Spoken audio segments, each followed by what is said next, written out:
Olá, aluno, seja bem-vindo à disciplina de tópicos contemporâneos em marketing. Eu sou o professor William D'Agostini Aires e eu estarei contigo nas suas duas primeiras aulas conceituais para essa disciplina. Eu estou, nesta ocasião, representando a professora Miriam Strutt, autora do livro por escrito, e aqui nós estaremos trabalhando em uma abordagem conceitual, ou seja, estarei apresentando os conceitos, os conteúdos relacionados a esta unidade para o seu melhor entendimento sobre este assunto.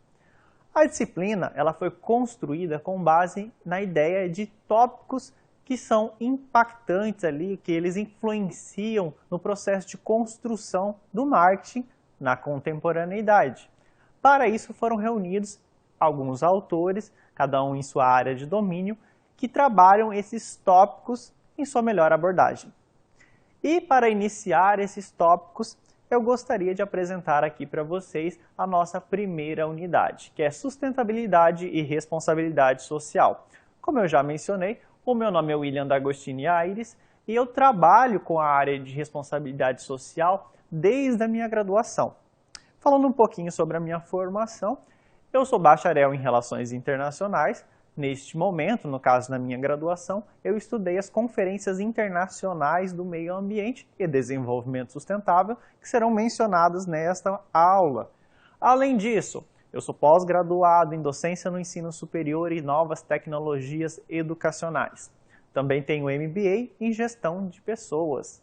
Além disso, também tenho uma pós-graduação em projetos sociais e inovação nas organizações. Por fim, tenho mestrado em ciências sociais. Na ocasião, a minha pesquisa foi pautada nas conferências nacionais do meio ambiente e ali eu trabalhei aprofundadamente a responsabilidade social. Bom, agora que você já me conhece um pouquinho, você sabe que nós vamos trabalhar alguns temas extremamente relevantes para a realidade atual e para a atuação do profissional do marketing.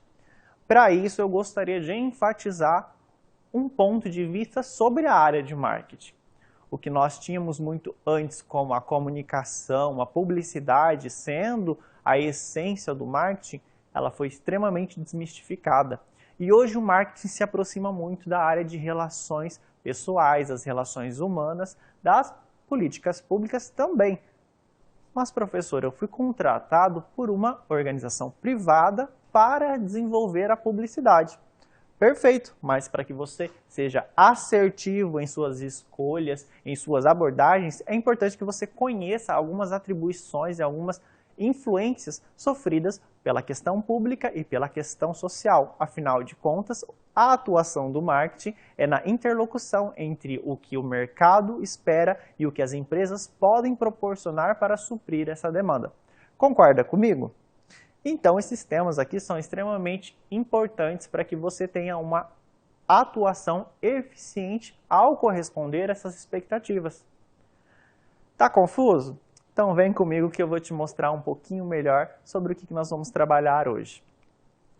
Afinal de contas, o que é desenvolvimento sustentável?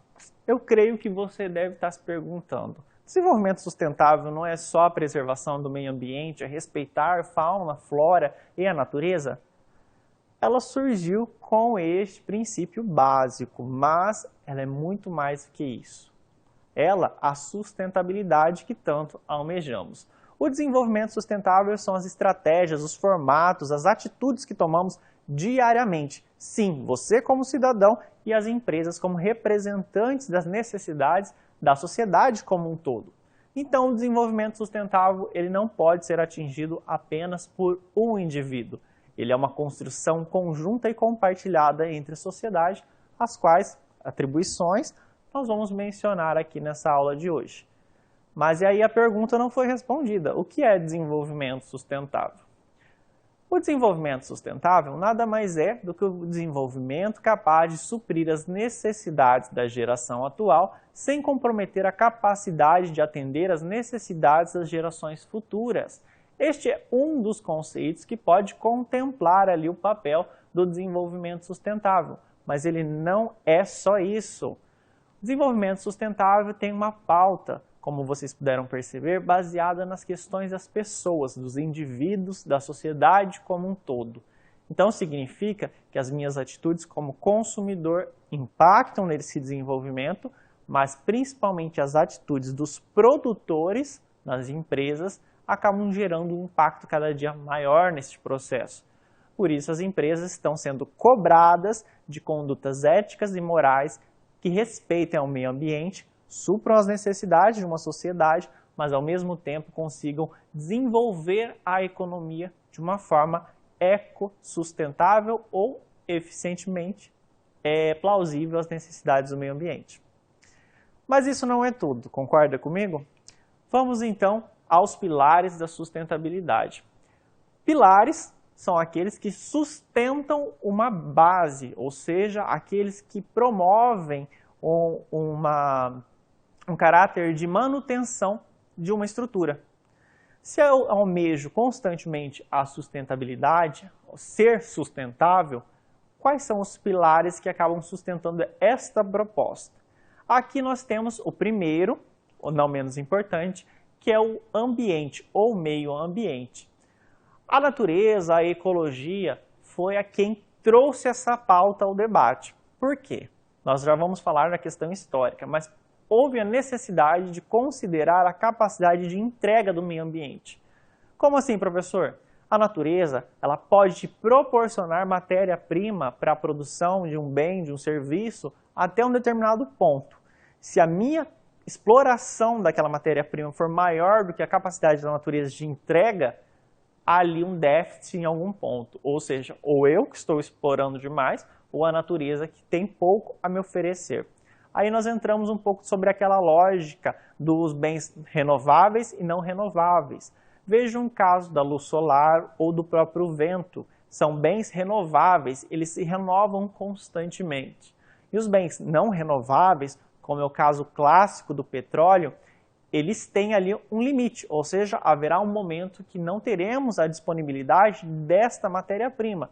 Então aí surge o ponto de atenção, a necessidade dos meios exploratórios, da economia que explora aquela matéria-prima, levar em consideração esse aspecto. Ali então surge mais um dos pilares, o pilar social.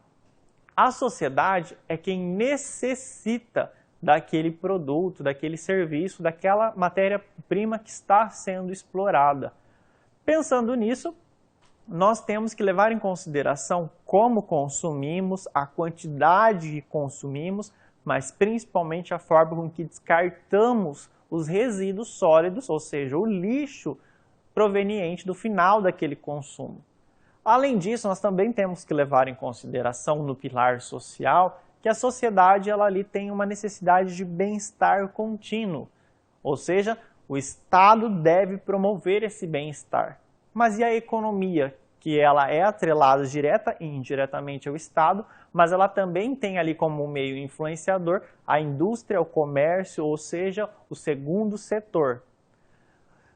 Este segundo setor é representado principalmente ali pelos meios produtivos, pela comercialização, ou seja, por tudo aquilo que é influenciado pelo capital.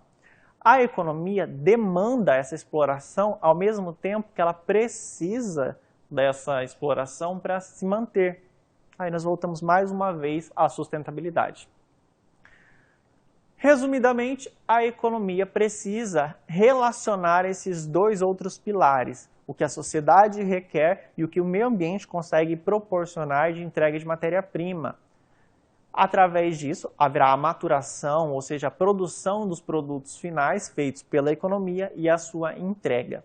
Por isso que ocorre sempre essa dança constante, ou seja, essa relação causal entre esses três pontos. Mas percebam, as intersecções entre cada um desses pilares geram um reflexo. Por exemplo, a relação entre meio ambiente e sociedade gera um reflexo suportável. A relação entre a sociedade e a economia, por sua vez, gera uma relação viável. Mas a relação ambiente e economia gera um conceito, uma intersecção justa. Qual é o nosso método, qual é a nossa métrica até chegar ao ponto que desejamos? Não é ser sustentável? Então, essas intersecções, elas são toleráveis, ou seja, eu consigo conviver com aquilo. mas eu preciso chegar a um ponto-chave que é ser sustentável. Para isso, eu devo considerar constantemente o relacionamento entre cada um dos pilares e o relacionamento dos três como um todo. Percebam que quando nós trabalhamos sustentabilidade e responsabilidade social, haverá no decorrer da disciplina inúmeros pontos-chave que são segmentados, ou seja, quando eu falo dos pilares da sustentabilidade, eles serão 3. Logo mais adiante eu vou apresentar as dimensões que são 5. Então sempre tomem muita atenção para trabalhar esses conceitos, esses conteúdos e ao estudarem essa vertente. Combinado? Bom, mas isso não é tudo, não é mesmo, professor? Como que nós chegamos até aqui? Como que surgiu esse debate todo? Da onde surgiram esses pilares? Alguém decidiu que eram só esses 3 pilares? Como que eles funcionam? Nós chegamos até aqui através de um desenrolar histórico. Percebam que houve sim um ponto-chave que o tema se tornou central. A pergunta é, como chegamos até aqui? Para isso, vamos a uma cronologia histórica. Nós vamos falar sobre quais foram os passos, quais foram os ápices, ou até mesmo as situações que levaram à discussão do ambientalismo como um ponto inicial, até chegarmos ao conceito de desenvolvimento sustentável. Primeiro, houve o despertar de uma consciência ecológica. Lá na Revolução Industrial, quando ocorreu a industrialização, percebam que houve uma aceleração nos métodos produtivos.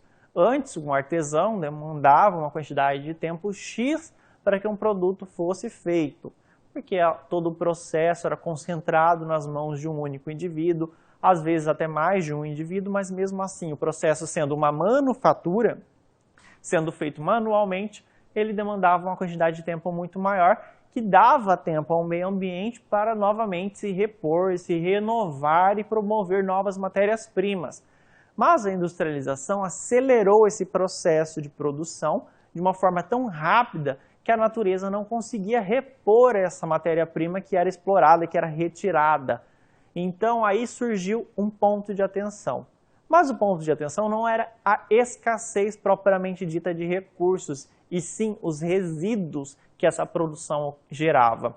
Se vocês procurarem uma breve pesquisa à internet, a Londres pós-revolução industrial, percebam que a imagem daquela cidade altamente poluída, seus rios extremamente poluídos, é uma realidade que surgiu no pós-revolução industrial e que visualmente já chamou a atenção.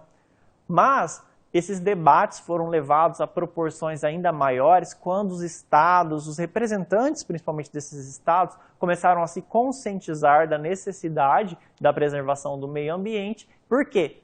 Vocês gostariam de viver em cidades altamente poluídas? Haveria um momento que aquelas cidades se tornariam quase que inabitáveis. A qualidade de vida reduziu ao extremo. Existiam outros reflexos sociais que chamaram a atenção desses governantes.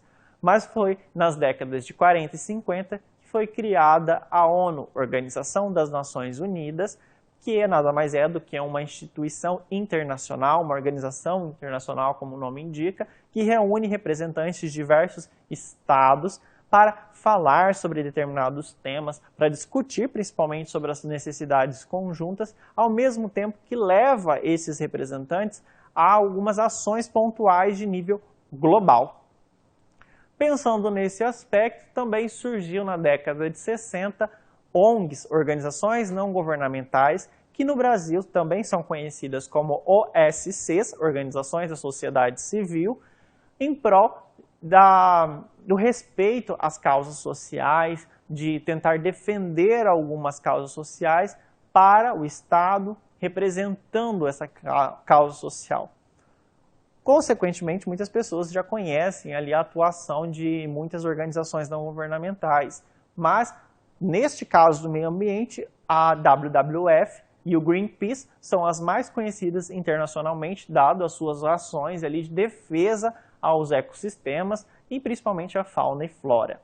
Aqui também surgiu uma organização, esta sim com um pezinho lá na academia, ou seja, nas universidades, chamada Clube de Roma. O Clube de Roma foi internacionalmente conhecido por ser composto por inúmeros estudiosos, ou seja, cientistas, das áreas correlatas à questão ambiental. Por exemplo, biólogos, cientistas da área principalmente de biotecnologia e de biossegurança, que falavam muito sobre essas questões, o impacto que o ser humano gera no meio ambiente. Mas o Clube de Roma foi internacionalmente conhecido ao falar sobre os limites do crescimento, uma publicação que chamou a atenção dado ao seu caráter apocalíptico, previa o fim da humanidade. Essa expressão choca ao ser falada, não é? Imagina em uma representação técnica em que quem assinava o final desse documento sejam os cientistas altamente reconhecidos. Então ali gera ainda mais uma preocupação. Com essa publicação, o Clube de Roma ganhou ali atenção, principalmente, e também prestígio dado às suas previsões. Mas, afinal de contas, esses cientistas poderiam até promover algumas soluções pontuais a alguns aspectos. Mas quando nós pensamos em uma questão um pouco mais ampla, estou falando de caráter global, quem deveria assumir esse protagonismo? Como já mencionado, a Organização das Nações Unidas, a ONU, representada ali por inúmeros chefes de Estado, de governo, tomou a frente desse processo e aderiu um método para discutir o meio ambiente. Qual seria este método? Quando nós falamos das Organizações das Nações Unidas, aqueles grandes eventos internacionais como os fóruns e as conferências são reconhecidos mundialmente pelas suas pautas. Então, por que não utilizar o método de conferência para a causa do meio ambiente? Então, assim surgiu a Conferência Internacional do Meio Ambiente, que trabalharia essas causas. E também, correlacionada a essa pauta, surgiram ali algumas reuniões mais limitadas, o que eu posso chamar ali de alguns grupos de controle, para trabalhar ações pontuais a corresponder a essa necessidade. Foi o caso do PNUMA, Programa das Nações Unidas para o Meio Ambiente. Este programa reunia ali tanto elementos, ou seja, pessoas que representavam causas políticas, quanto cientistas e uma equipe técnica preparada para analisar o que esses cientistas do Clube de Roma alertavam que aconteceria. Para isso, eles também deveriam encontrar estratégias políticas e sociais que suprissem aquela demanda. Nós temos, como eu disse, este documento, que é de origem dos anos 70, nós temos ali o Programa das Nações Unidas, mas nós temos uma cidade que ficou internacionalmente conhecida, que foi Estocolmo, uma das primeiras cidades, a primeira cidade a trabalhar, a sediar uma conferência. Mas, professor, o que é uma conferência? Vou dar uma dica aqui para vocês. Cá entre nós, conferência vem de conferir, mas como inúmeros modelos são utilizados pelas organizações internacionais e governamentais para trabalhar temas políticos, estatais, sociais, a conferência significa uma reunião onde pautas são colocadas, são conferidas as suas demandas e, em contraponto, são conferidos também aqueles elementos que podem ser colocados em pauta e que podem ser colocados em ação. Essas conferências são comumente utilizadas no Brasil também, que agregou esse modelo internacionalmente conhecido para falar sobre sua democracia. Nós precisamos discutir em conjunto necessidades para todos. Então, por que não discutir democraticamente, chegarmos a um consenso e, enfim, colocarmos as estratégias em pauta? Bom, agora que você já conhece o que significa conferência, vamos continuar aqui com o nosso histórico, porque a agenda de meio ambiente, ou seja, as reuniões que reuniram a temática meio ambiente, elas continuaram a acontecer. Por exemplo, nas décadas de 80, nós tivemos na década de 80, nós tivemos a Comissão Brundtland. O que significa Brundtland? A comissão foi, como eu já mencionei anteriormente, a reunião ali de alguns indivíduos, tanto de caráter político, social e técnico, para trabalhar e suprir algumas necessidades através de ações. Mas ela recebeu esse nome dado a Hargrow Brundtland. primeira-ministra da Noruega, que encabeçava ali essa comissão e acabaria assinando o documento final, que é o relatório Nosso Futuro Comum. Nesse relatório aqui, nós tivemos a menção pela primeira vez do termo desenvolvimento sustentável. Por quê? Harlan Crow entendia que meio ambiente não era um tema isolado. Ele reuniria ali aspectos da economia, que era, na época, o vilão da exploração massiva ao meio ambiente, e a sociedade, que era a destinação final daqueles produtos que estavam surgindo dado aquela exploração. Então perceba que o desenvolvimento sustentável reuniu esses três aspectos em um conceito. A sustentabilidade é o fim, o desenvolvimento sustentável é o meio. Mas como eu poderia agir para atingir, então, um padrão de desenvolvimento sustentável? Aí surgiria a responsabilidade social, que é um tema logo mais adiante. Na década de 90, por sua vez, nós tivemos mais uma Conferência Internacional do Meio Ambiente, a ECO 92. Essa conferência, por sua vez, foi realizada no Rio de Janeiro, no Aterro do Flamengo, mais precisamente, reunindo ali diversos chefes de Estado para falar sobre a pauta meio ambiente e, consequentemente, a economia e a sociedade, como o termo desenvolvimento sustentável estaria reunindo nesse processo. Aqui, nós também tivemos alguns frutos que são colhidos ano após ano, dada a consagração da Agenda 21, ou também conhecida como Agenda do Século 21. Essa agenda reuniria as próximas pautas das reuniões e as necessidades que deveriam ser levadas em consideração, mas ela principalmente estabeleceu metas de comportamento para que esse modelo de desenvolvimento realmente se tornasse sustentável. Aqui, nos anos 2000, então, surgiu a Carta da Terra, que consagraria mais um outro conceito aqui baseado no desenvolvimento sustentável, que são os objetivos do desenvolvimento do milênio. A Carta da Terra ela falaria sobre como é um plano plausível de desenvolvimento sustentável através de pontos-chave, que são os objetivos, para que o comportamento fosse norteado como um todo. Porque não basta uma empresa realizar um comportamento socialmente responsável se os indivíduos ao redor, a sociedade que ela está presente, não realizar esse mesmo comportamento. Porque entendam, desenvolvimento sustentável é um formato para um objetivo comum. Então, esse formato deve ser comum a todos. Não concorda comigo? Mas, pensando nisso, qual é a diferença, professor? Porque eu já conheci os ODMs e os ODS. Qual que é a diferença entre eles? A Agenda do Meio Ambiente, ela reuniu, primeiramente, 8 objetivos no ano 2000. Só que eles já surgiram com um prazo de validade. Como assim, professor? Eles já acabaram? Não, eles não acabaram, eles foram reformulados. Os ODMs, Objetivos do Desenvolvimento do Milênio, eles eram 8, como eu já vou mostrar aqui para vocês, e eles surgiram no ano 2000 e eles teriam um prazo de 15 anos para serem colocados em prática e após esses 15 anos, eles seriam verificados. Nós atingimos as nossas metas, foram colocados em prática ali todos os nossos objetivos, realmente nós tivemos um resultado positivo? Feito isso, em 2015, surgiram os Objetivos do Desenvolvimento Sustentável. Esses objetivos, por sua vez, eles se multiplicaram. Eu gosto de dizer que eles foram reformulados, eles ganharam uma nova forma, um novo formato, correspondendo a algumas asperezas que haviam nos ODMs, ou seja, alguns pontos que não tinham tanto foco ganharam, por sua vez, luz naquele momento, e aqui eles seriam debatidos de uma forma pontual, mas também conjunta. Não entendeu? Então vem comigo que eu vou te mostrar. Aqui nós temos os ODMs, ou 8 Objetivos do Desenvolvimento do Milênio, eles correspondiam a alguns pontos principais aqui. O primeiro, acabar com a fome e a miséria. O segundo, educação básica e de qualidade para todos. O terceiro, igualdade dos sexos e valorização da mulher. O quarto, reduzir a mortalidade infantil. Quinto, melhoria da saúde das gestantes.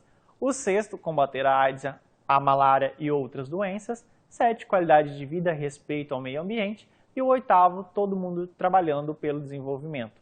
Percebam aqui nesses 8 objetivos que eles eram um tanto abstratos, mas também pontuais. Significa que essas foram tidas como as 8 prioridades iniciais para realmente alcançar um desenvolvimento sustentável plausível aqui nesse processo, considerando a métrica dos objetivos. Significa que as outras necessidades elas não eram tão pontuais assim, professor? Ao contrário. Por exemplo, na Rio+10, que inaugurou 10 anos pós a Eco 92, ela mostrava uma nova pauta, que era a fome. Se vocês puderem pesquisar aí a respeito, a Rio+10, que foi realizada em Joanesburgo, ela teve um tema principal, que era o trabalhar a fome e suas causas ali como um tema central. Então, os objetivos eles seguiram esse mesmo princípio, que seria trabalhar esses 8 pontos centrais para suprir essas necessidades iniciais e esporádicas naquele momento. Então, os ODS reformularam essa proposta e concentraram esses objetivos em outras pautas, e ali eles também acabaram quebrando alguns para que essas pautas pudessem ser trabalhadas mais especificamente ou em forma ampla. Ficou confuso? Então vejam aqui comigo os ODS. Os Objetivos do Desenvolvimento Sustentável, por sua vez, eles são 17, ao contrário do seu anterior, que eram 8. Esses, podem perceber aqui que eles ainda têm a pauta anterior, como erradicação da pobreza e a fome zero, mas eles também trouxeram ali novas pautas, como água potável e saneamento, energia limpa e acessível, trabalho decente e o crescimento econômico. Ao trabalhar os ODS, vocês vão poder perceber que eles conversam entre si, ou seja, eles estão em um relacionamento de consequência entre cada um deles. Eles podem ser trabalhados em suas particularidades, reunindo ali os seus pontos de intersecção, ou seja, eu posso pegar o ODS 1 e o ODS 5 e trabalhar uma causa que reúna as propostas desses dois objetivos. O que são os ODS? São 17 objetivos e 169 metas, além das metas correlatas que são incorporadas ali em casos mais particulares. Por exemplo, estarei trabalhando o caso da fome zero em um país específico, mas essa fome não é consequência da má gestão, e sim da falta de recursos. Então há necessidade de incorporar algumas metas centrais ou particulares daquela causa, certo? Vamos agora então trabalhar as áreas de incidências dos ODS. O que significa isso? Por que os ODS foram criados, para quem eles foram criados, o que eles precisam trabalhar em sua essência? Primeiro, pessoas, a sociedade, o bem-estar dessa sociedade, a qualidade de vida. Não adianta falar sobre fome e qualidade de vida se eu não estiver interessado em promover essa qualidade de vida para todos, não apenas para grupos específicos. Então percebam que as pessoas ali acabam inaugurando essa sequência das nossas áreas de interesse. Segunda área de interesse é o planeta.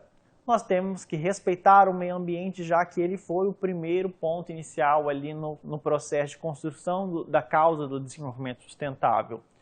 Pensando nisso, nós também temos que corresponder às necessidades da prosperidade, que corresponde à economia, à manutenção dos meios produtivos. Em quarto, nós temos a paz, que entendemos assim que um ambiente pacífico, frutífero, de diálogo, ele promove também todas as necessidades das outras áreas de incidência, gerando assim o quinto e último ponto, que é a parceria.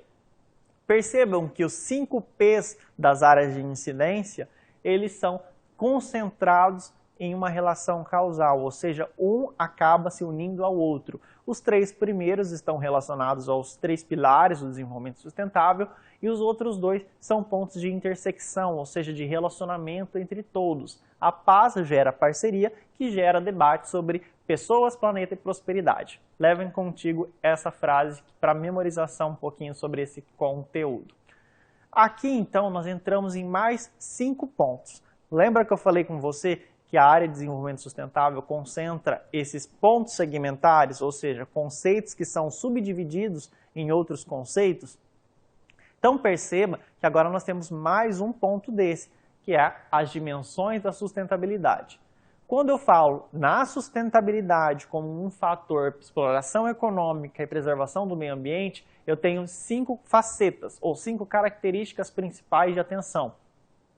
Primeiro, social, a necessidade da sociedade suprir suas demandas, ao mesmo tempo com que ela tem a necessidade de cobrar os meios produtivos por produtos e serviços que prezem pelo seu bem-estar e a sua qualidade de vida. Segunda faceta, a ecológica, também tida como a primeira, que é o respeito ao meio ambiente, a capacidade de dar ao meio ambiente tempo para renovar os seus recursos, suprir ali as suas necessidades, ou seja, estar tendo manutenção e continuidade frequente. A ambiental, que por muitas vezes é confundida com a ecológica, quando nós falamos ambiental, eu estou falando do meio ambiente, de um ecossistema, de um ambiente compartilhado. O conceito meio ambiente, que por muito tempo foi confundido apenas com um dos seus segmentos, que é o meio ambiente ecológico, ele caracteriza um com outro conceito. Pensem como um sinônimo, o ambiente de convivência, o ambiente que todos nós temos acesso e nós devemos contribuir com aquele espaço, obviamente explorar daquele espaço, levando como consideração que outros utilizarão aquele mesmo espaço. Pensem em uma savana. Os animais que ali habitam, eles estão ali porque eles precisam de água. Aquilo ali é o ecossistema, o meio ambiente deles. Mas, ao mesmo tempo, todos eles têm as suas atribuições, os seus papéis. Essa lógica simplista pode ser adaptada à nossa realidade, ao meio ambiente humano. Aqui nós também podemos chamar de meio ambiente cultural, porque o ser humano ele trabalha em cima de cultura, ou seja, o seu comportamento é condicionado por fatores subliminares que são reconhecidos pela cultura. Nós também temos o meio ambiente político. A política é a forma dos estados, dos governantes orquestrarem e condicionarem esses comportamentos, sejam os sociais ou os econômicos, que também é mais uma dimensão. Mas, ao mesmo tempo, a política ela considera um ambiente frutífero de diálogo, de democracia e principalmente de exploração e incentivo à cidadania. Pensando também nisso, nós temos ali o nosso quinto e último elemento da dimensão, que são as dimensões relacionadas à economia. A dimensão relacionada à economia. A dimensão econômica concentra as demandas do capital, ou seja, dos meios exploratórios, da indústria e do comércio, em maturar, polir e entregar uma necessidade. Como assim, professor? Eles retiram, exploram a matéria-prima, transformam em produtos e serviços e entregam à sociedade. Mas espera aí, eu creio que você deve estar pensando, mas é o papel do profissional de marketing entender as demandas da sociedade ao mesmo tempo com que ele condiciona o comportamento da economia para essa entrega, não é? Sim, então aí a sua importância em entender o que é o meio ambiente, qual a importância de trabalhar ali a sua fonte. Então se eu entendo como a sociedade requer um comportamento, eu consigo fazer uma entrega qualificada. Perfeito. Exatamente sobre isso que nós estamos falando aqui nesse momento, sobre temas e tópicos tão importantes para essa realidade. Mas e aí, professor, o que é aquilo que você falou? A responsabilidade social. Vem aqui comigo, vamos entender.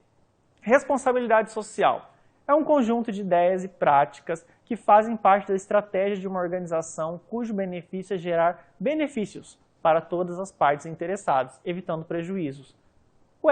Mas a organização não teria como seu benefício o lucro?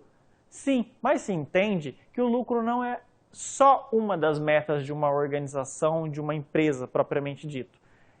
A empresa, a partir de então, tem a responsabilidade social de promover benefícios não só através da venda dos seus produtos e de produtos qualificados, ou seja, produtos que entreguem benefícios àqueles que os consomem. A empresa tem que gerar ações, sejam elas baseadas na sua área de domínio, ou sejam elas relacionadas a outras causas sociais, para uma entrega qualificada, ou seja, uma entrega que proporcione melhoria como um todo na sociedade onde aquela empresa está inclusa. Pensem o seguinte, vocês ali pensando no caráter mercadológico, entendem que uma sociedade precisa ali de novas formas de fomento à sua economia. Sua empresa só está interessada em lucrar e entregar um produto que você não sabe que se proporciona um bem-estar social, está atrelado a esse alinhamento? É realmente uma causa que tem sustentabilidade, ou seja, ela vai se manter? As abordagens precisam ser modificadas. E para que a sustentabilidade seja alcançada, é necessário que as empresas se adaptem, principalmente às novas demandas da sociedade. Não concordam comigo? Pensando nisso, eu tenho aqui mais alguns tipos. Os tipos de responsabilidade social. Por sua vez, agora são 4. A responsabilidade social, ela começa, ou ela tem ali no seu ponto central, a econômica. Gerar lucro. Ah, professor, mas você não me disse que lucro não corresponde à responsabilidade social? Sim, corresponde. Por quê? Para que a empresa tenha sustentabilidade econômica, ela precisa ter lucratividade no seu processo. Mas, ao mesmo tempo, ela precisa gerar um impacto que fomente indiretamente toda a economia, ou seja, promovendo bem-estar e capital de giro dentro daquele processo. O que significa? Eu tenho um lucro, mas eu tenho uma parte desse lucro que será reinvestida em alguma causa social, em mudanças de problemática social. Isso sim seria uma responsabilidade econômica ética e eficiente. Mas ela não é única. Nós temos aqui mais outros 3 modelos de responsabilidade social.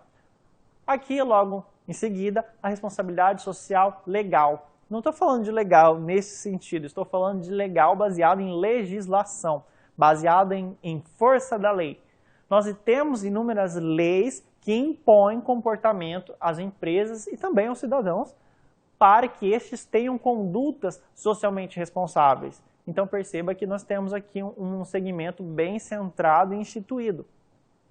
Aqui nós temos a responsabilidade social ética, que é o comportamento baseado em cultura, em moralidade, ou seja, no que é considerado correto para uma sociedade, então um tanto abstrato, perto comparado com a responsabilidade legal.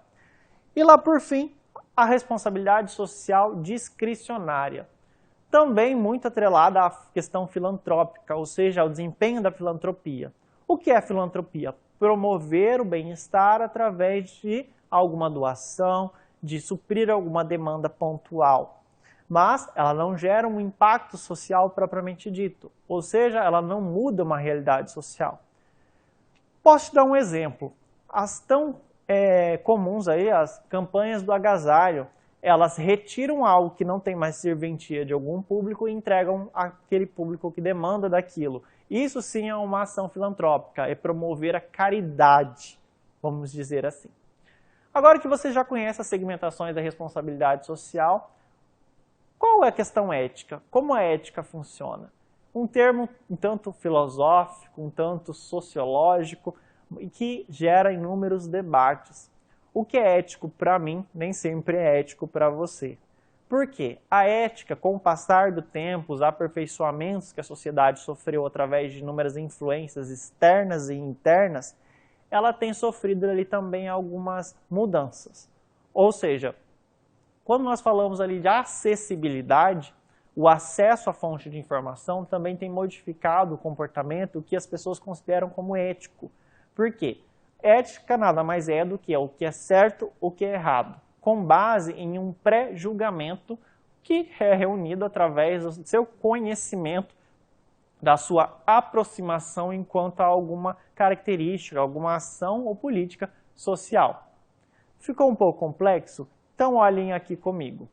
Eu tenho o comportamento socialmente valorável, o comportamento social que é valorizado pela sociedade como um todo. Então eu tenho algumas características que são comuns entre as pessoas. Por exemplo, nós podemos debater sobre um ponto X e neste ponto vocês podem considerar como concordam comigo ou não.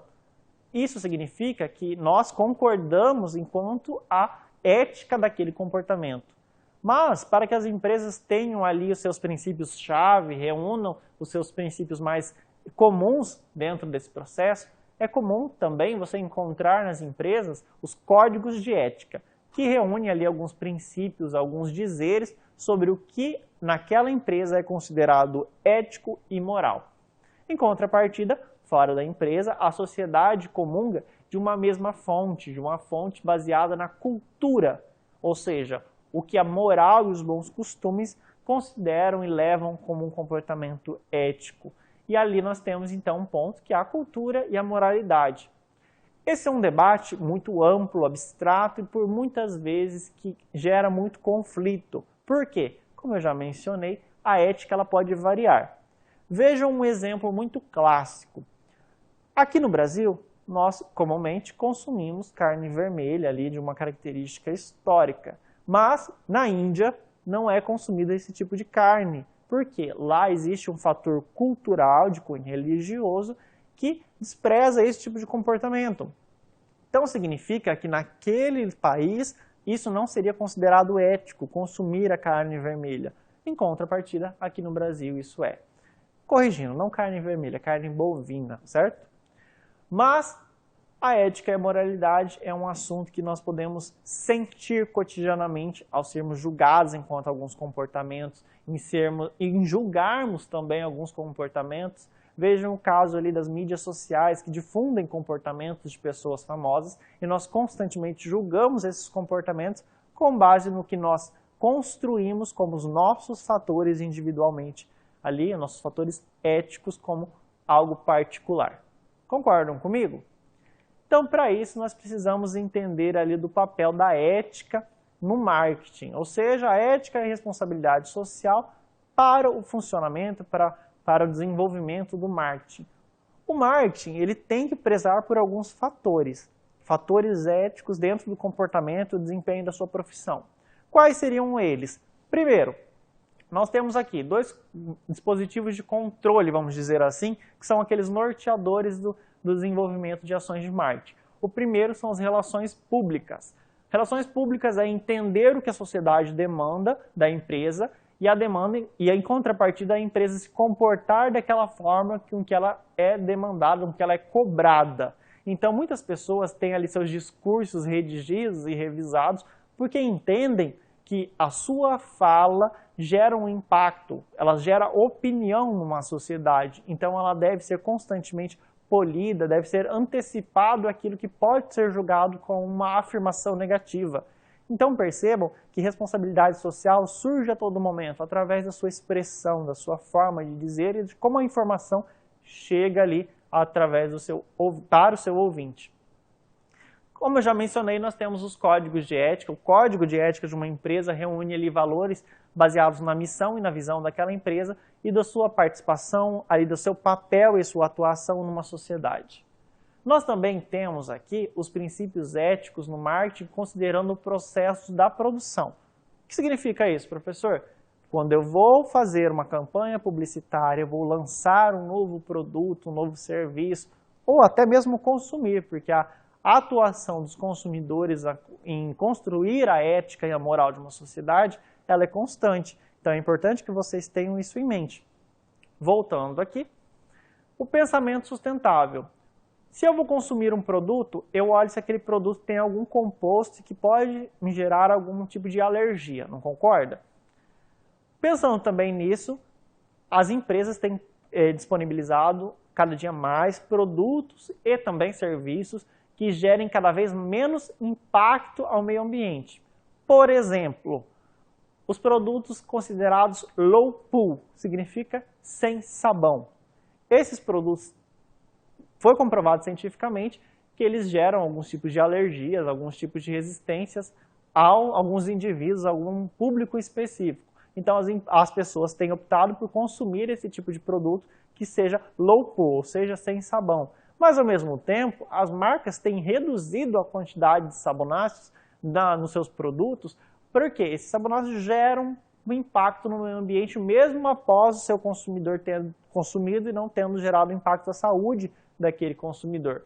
Então, pensem, o pensamento sustentável também considera a questão do impacto social nesse processo, ou seja, o impacto que aquele produto ou serviço gerou no meio ambiente. E aí sim, nós temos aqui mais um, que é o Código de Ética. O Código de Ética das organizações, eles têm reunido ali visões, vertentes e princípios condicionados por esses dois tópicos anteriores, que é o pensamento sustentável e o impacto social. Pensando nessa tríade aqui, nós temos alguns pontos que devem ser levados em consideração quando nós falamos de comportamentos e estratégias profissionais do marketing. Por exemplo, a clássica publicidade. Mas se eu tenho uma publicidade que ela gera um impacto negativo, isso é ruim, não é? E imagine então uma publicidade que mente para o consumidor. Ela promove ali um valor, até mesmo ela diz que há um benefício em um produto que não há, que não existe. Foi uma mentira dentro daquele processo. Quando o consumidor acaba entendendo sobre isso, ele identifica essa mentira, isso gera um impacto negativo à imagem da organização, da empresa produtora daquele produto. Não concorda comigo?